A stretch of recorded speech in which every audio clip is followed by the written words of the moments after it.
But anyway, we go to our first Ryokan after, which is, dude, this is the first time I've been in Japan where I'm like, holy shit, okay, they're built different here. They do shit different here. Tokyo's all right.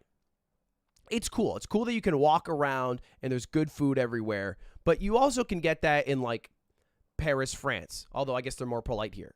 Amsterdam, you know? You can probably get it in Brussels, you know? Yeah, Rome. Like, every city that doesn't exist in America, I mean, even New York, you could probably do it. But every city that's, like, you know, mostly located outside of America kind of has, I think, a lot of what Tokyo offers. Except just less of it because Tokyo's way bigger. Amsterdam, you tripping? Wait, what do you mean? Do you think Amsterdam's like a city you can't walk around in? I'm saying walkable cities. Anyway, first Ryokan. We go down this dope-ass street. It's a cool village. Apologies to the videos in like 160p. But it was tight. It was a tight, quiet little village. We pull up. Check out the room. The room's fucking crazy. Where you're like... Yeah, it's not even remotely good. Where you're like setting me up for disappointment. I'm just saying, like, I don't want you to think that because I've done this before that it just suddenly gets bigger when you get in there. I'm not going to look at your cock. You have to. I forgot about this conversation. This is right before we were going to the Onsen. And Connor was being weird about it. Look. And I'm not going to look at your cock. You have to. And I hope neither you... You're going to be thinking about it the whole time. You have to look. Don't look at... What are you doing? I'm going to immediately look at your cock. Like, the... Oh! Because that's what you do. That's what you do in Japan with the homies. Is you go to a Ryokan, which again is just a traditional Japanese inn. All right. I don't know exactly what makes it a Ryokan. I think they have to like have a certain level of customer service, certain types of foods, and then offer an onsen maybe. And then the big appeal though is of course the onsen, which is like hot natural spring water or hot spring water that like naturally occurs in the area, pumped into like a big public bathtub with certain levels of minerals. And I've always kind of fancied the idea of a public bath. I don't know why. I think it's because I was super into Greek mythology. I feel like maybe it trends to be a guy thing, or maybe I'm just projecting me because I'm a guy. But I feel like every dude has a Greek mythology phase at some point. And I had one. I had a Greek mythology phase for like 4 years. I was obsessed with Greek culture, and I always thought public baths were fucking tight. I thought they were dope.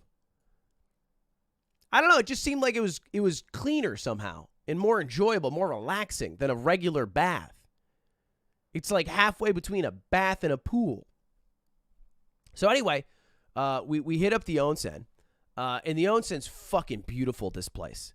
It's like twofold. So you walk in, the first thing you're supposed to do at one of these onsens is they have showers. So you bathe yourself. You wash off your dick and balls and your hair so that when you go into the actual onsen bath, you're not going to sully it up at all, right? You don't want to make it all dirty. Let me see if I can get pictures of it. I didn't bring my phone in, obviously, so I don't have any pictures of it, but maybe there's pictures online. Yeah, it looks fucking, dude, it looks fucking tight. So they had two sections, right? One's indoor section, a section like this. Huge open window, overlooks a lake, bunch of fucking mountains, super nice hot bath water. It's like, 98 degrees or some shit. There's like a little bath or shower section here. And then we went upstairs, and there's an upstairs section that's also outside. And at this point, it was nighttime. It wasn't daytime like it is here. And it was snowing, and the snow would hit you on the head, but then you'd be in this super, super warm bath underneath. And so sometimes if you go too low, you get too hot, so you just stand the fuck up. And you get too cold, and you just sit the fuck down. And it was so tight. It was so tight. Are they weird about tattoos? They're pretty chill. They didn't say shit about my tattoos. The thing is, there's not like a security guard. I was always nervous because I have tattoos that I'd pull up to this shit. And they'd be like, no, sir, you are tatted. Fucking dope tattoos. Seriously, but you cannot get in. But they don't have like a dude. There's not like a guy there that's like, turn around. Spread the cheeks. Nothing there. Great. Check. They don't have that. What could happen is if you walk in to the onsen, there could be one of the people who are also in there with you who are like, we saw this fucking white dude who's tatted. Can you get him out of here? And they carrying you. That could happen. Right? But the fortunate thing is all my tattoos are on my legs.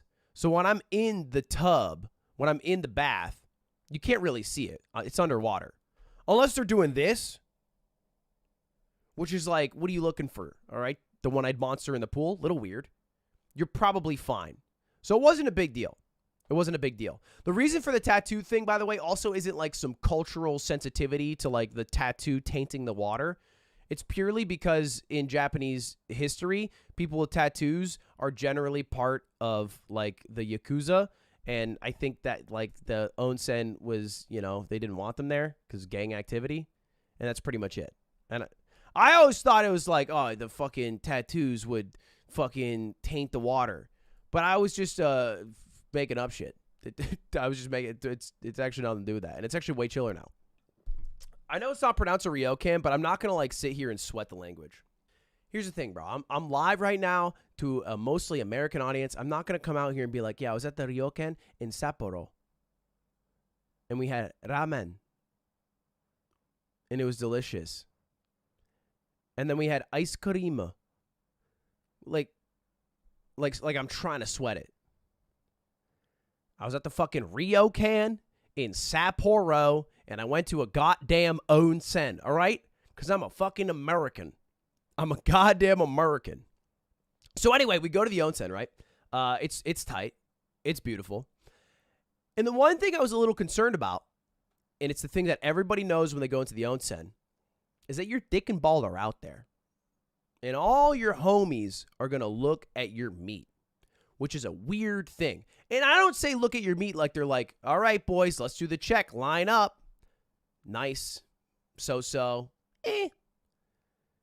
It's just that you're all naked and everybody's kind of like, and like you do one of those. Well, just one quick, like imagine this is your dick. And I'm like, it just happens. It just happens.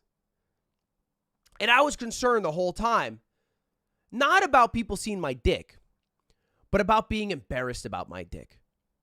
Because I don't want to be embarrassed about any single part of my body ever. And it's not a situation that I've been in the past. I mean, I guess the entire world has seen my ball sack. But my dick is a sacred thing. Not many people have seen my dick. Okay? All right? But I also didn't want to be all shy about it and walking around like this, And so I took the opposite approach. I was like, I am going to be proud of who I am. I'm going to be proud of my body. I'm going to walk around. And I remember right after we left the onsen, Connor came up to me. He was like, what was that? And I was like, what was what? And he was like, you're walking around weird. And I was like, what do you mean? And he was like, well, you're doing this. And he gets up and he does this.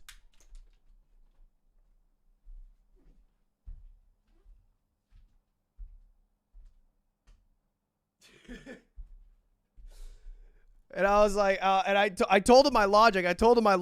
And he was like, yeah, that just made everyone look at your dick more. And I was like, no, I was trying not to be embarrassed. I was trying not to be embarrassed of my cock and balls. I didn't know onsen etiquette.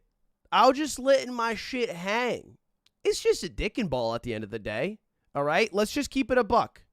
If Eve hadn't taken a bite from the apple, we'd all have our dick and balls out. I calls it like I sees it. So that's Ryokan. Super fucking nice. We also had dinner. Dinner was tight as shit. Oh shit, that's not what I wanted to do. This is what I wanted to do. So.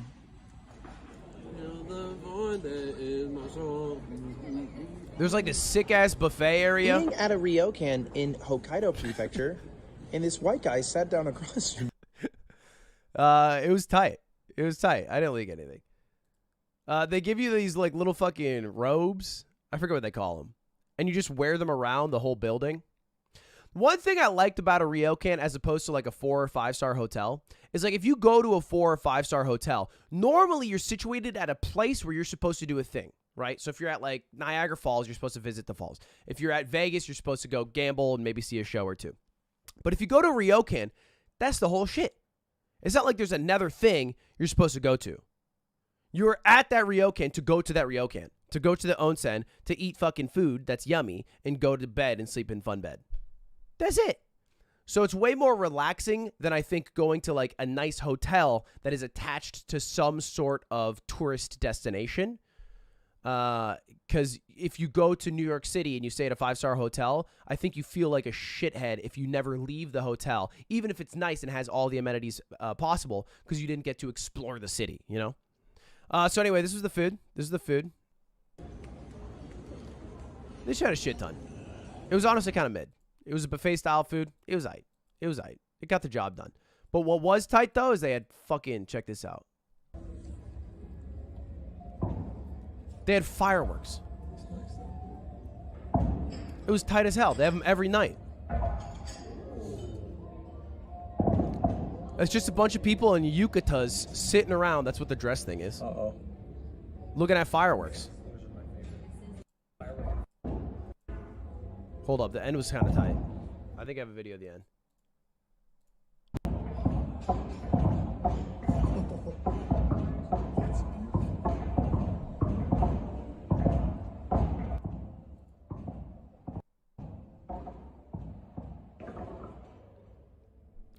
Shit was tight as hell. That's day 2. By the way, I also got fucking shafted day 2. Because I was traveling in a group of 5. Right? It was me, Aiden, Connor, Stans, and Rochelle. And Stans and Rochelle, obviously married. They're staying together. Me, Aiden, and Connor would stay in our own room. So it'd be us 3 and then them 2. But because I booked it somewhat wrong, I booked it like an American.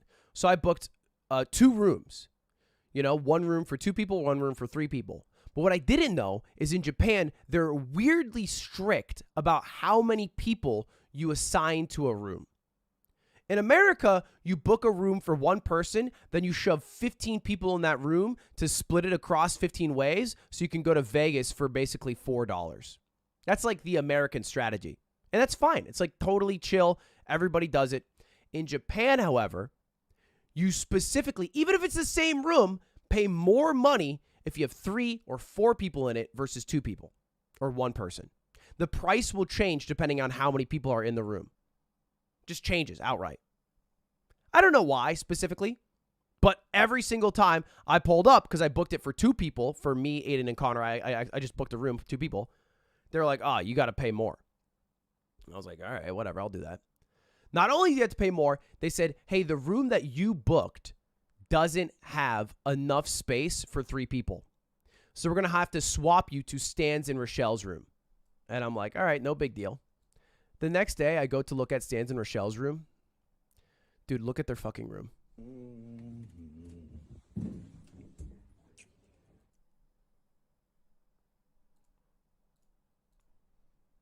Shit, it's not loading. Look at the room I missed out on, dude.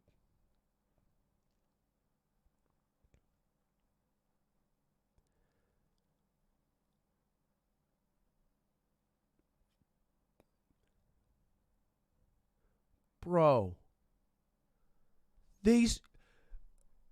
How could you not fit 3 people in there?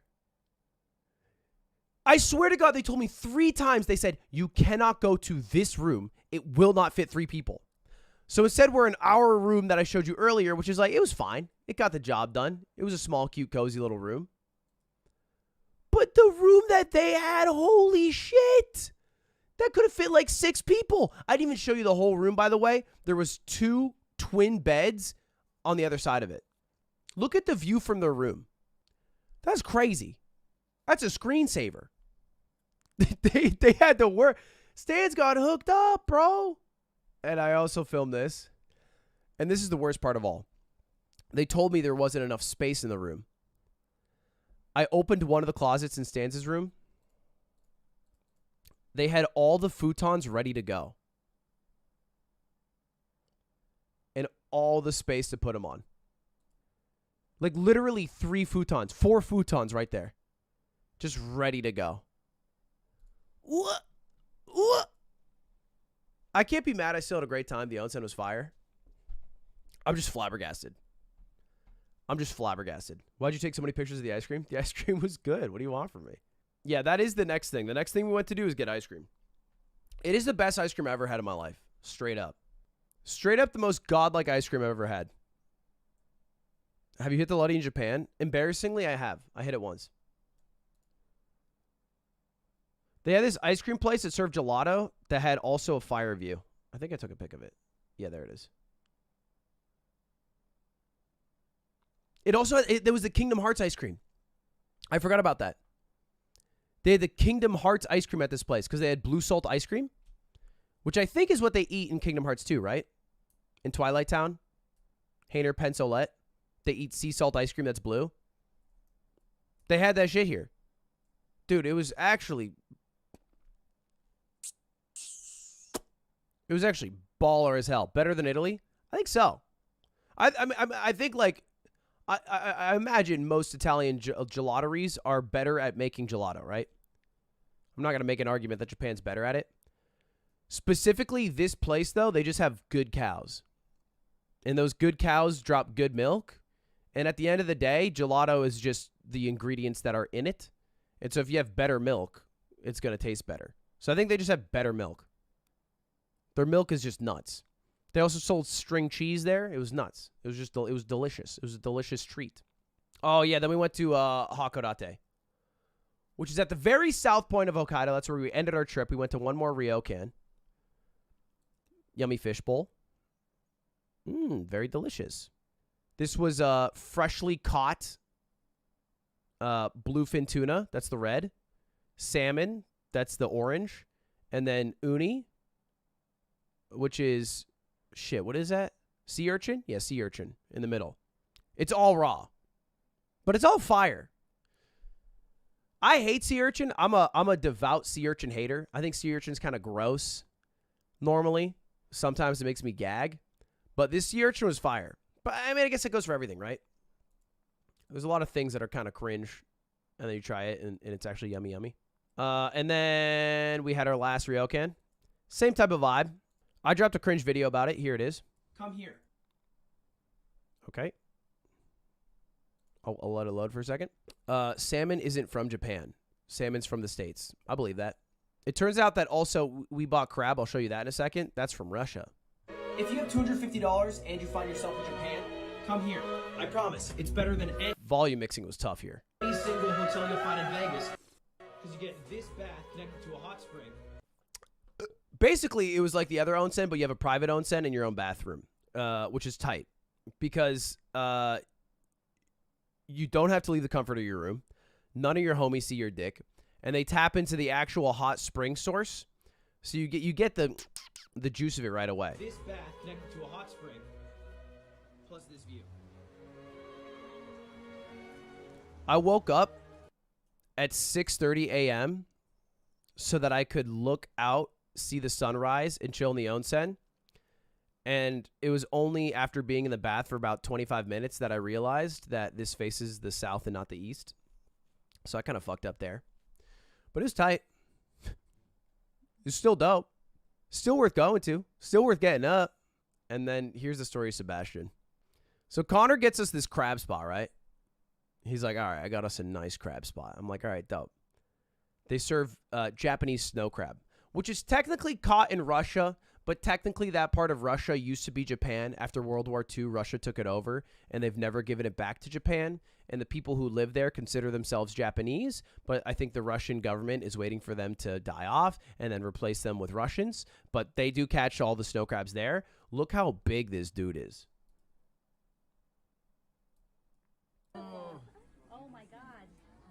Chat, I want you to guess how much money this is. And for some context, this woman brought out a smaller crab. It's called like hairy crab, which is like $150. She brought out hairy crab, and she said, here it is. And then we said, no, we want your biggest crab. And she literally triple chump checked me. She said, are you sure it's expensive? And I said, yeah, I got it. And she said, are you sure This shit's really pricey. And I was like, I'm for sure good. I kept pointing to Aiden. I'd be like, really rich YouTuber. Really rich YouTuber. She'd be like, all right, I got it. So she busts out this crab. Guess how much? It was 3 kilograms. Oh my goodness. I forgot about that. Oh my goodness.